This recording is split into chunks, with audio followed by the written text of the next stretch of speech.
chinoitika ndechekuti madzibaba mazhinji kana kuti ana baba vakawanda vanoita pari kuita challenge yekuti vari kuita sokunge vane kakurwadziwa nekurilisa kana kuti kubatsira vana vaende kunotanga zvinhu zvavo.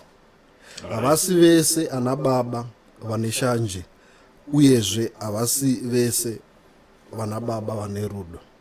Okay. But challenge ndinoona inge ichitaurwa naProphet, it's a very common situation.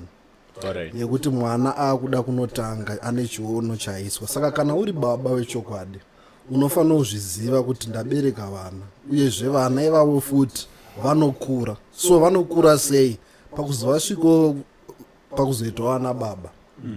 Saka mwana haangoramba ari mwana chete, anofanira kumachua. If you are a true father, if you are a genuine father, unofanira kunzwisa kuti kune process, kune stage kana age spiritually ichasvika mwana pakuti wakufanira kumureleasa. Zvetinongoita zvezvokuti tese takakurira muimba yababa naamai, tichichengetwa, tichiendawo kuECD, kucreche, toenda ikoko, kuprimary, toenda kuhigh school. But inozosvika stage yekuti mwana anoti aiwa ndakuda kunogara ndega baba naamai. Saka every father, every mother, every spiritual mother, spiritual father must understand that. Alright. Ndichida kudzoka kwamuri. I understand kuti mune kuchechi kwamaipinda makapiwe rinyasha nemunhu waMwari. I understand if I'm correct, I stand to be corrected. Maiva kuUFI kwa Prophet Makandiwa makapiwa nyasha here dzekutanga basa munhu waMwari. Nyaya yamatanga yakakurisa, but anyway ndichangopindura zvine uchenjeri ndezvazviri. Alright. Zvezvinoita kana uri mumba mababa ndikutopindura somubvunzo wenyu.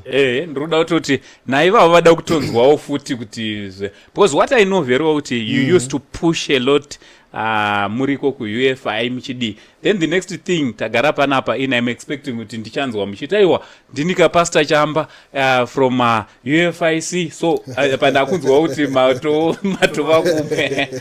So ndangobvunzawo out of interest ange kungoti makadziwana here nyasha. Ndakadziwana here nyasha. Alright. Zvezvinoita ndezvekuti uri kuita kunge munhu aemployiwa neEconet. Alright. Waemployiwa neEconet kudaro you are an employee. But paunozoitawo vision yekuti wakunotanga zvako, Mwari vanozvikonzeresa nenzira dzakasiyana. Number one, unogona kutodzingwa basi kuEconet.